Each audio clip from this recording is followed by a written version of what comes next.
Ça va? Ouais. Oui. Exprime-toi. Exprime-toi. Alors écoute, je m'exprime. Je fais partie d'une troupe qui s'appelle la compagnie Orage. Voilà. Attends, on va la refaire. Je fais partie d'une troupe qui s'appelle la compagnie Orage. Ouais. D'accord. Ouais, Comme vous le voyez, nous sommes très énergiques. Non, Pierre-Yves, non, ça c'est pas bien, faut la refaire. Bon, alors, hey, je fais partie d'une troupe qui s'appelle la compagnie Orage. Ouais. Quelle surprise, que de fans. Nous allons jouer tout le mois de mai et début juin, les mercredis et vendredis soirs au Théâtre des Deux Rêves. La dernière comédie dont je suis l'auteur qui s'appelle Les 4 filles de Dr Tchekhov, que nous avons joué l'année dernière à Paris, que nous avons joué à Cherbourg, enfin bref, une tournée presque mondiale, hein, on peut le dire. Et voilà. Alors dans la pièce, je joue le rôle de Ève, qui est le personnage qui est le plus prétentieux et imbu de lui-même, des 4 sœurs. Et voilà, elle a ce côté un petit peu insupportable, on va dire, que tout le monde déteste, mais tout le monde adore en même temps, n'est-ce pas? Merci Lionel, c'était très gentil de m'avoir accompagné, mais maintenant c'est bon, vous pouvez partir. Non mais enfin, mais qu'est-ce que vous foutiez, hein?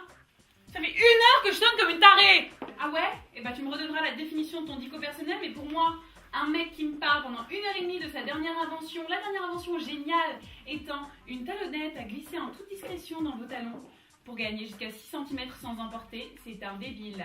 Voilà. Je suis un peu habillée comme une prostituée, on peut le dire, hein, dans la pièce. Non, dans la pièce. Dans la pièce, oui, je ne sais pas si... En fait, ça parle des rapports beaucoup entre... des rapports familiaux, des rapports qu'on peut avoir avec les gens qu'on n'aime pas forcément, mais qu'on est obligé d'aimer quand même. Et puis, il y a ce côté aussi boulet, avec le personnage de Lionel, qu'on déteste, mais lorsqu'il y a un problème et qu'on se rend compte que finalement, on est peut-être sur le point de le perdre, et qu'est-ce qui se passe, quoi? Voilà, et donc c'est l'urgence, le fait de ne pas savoir ce qu'on doit faire, et comment le faire, et pourquoi le faire, et avec qui le faire.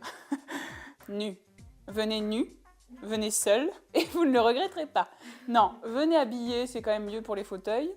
À part ça, c'est une comédie. Mais c'est une comédie qui ne ressemble pas aux autres, vous voyez? Il n'y a pas d'amant dans le placard, il n'y a pas de porte qui claque, machin, etc. C'est surtout sur l'urgence, enfin l'état dans lequel les personnes vont se retrouver quand ils sont en état d'urgence. Et tout d'un coup, c'est là forcément qu'on retrouve le caractère profond de chacun. Autrement que comment venir? Venez en famille, venez en métro, oui. En voiture, en stop, en trottinette, en claquette. Non, en claquette, c'est dur. En tapis volant. En Vélib. C'est pas toi, Sophie, qui a une âme impure, c'est Ernestine. Tu comprends?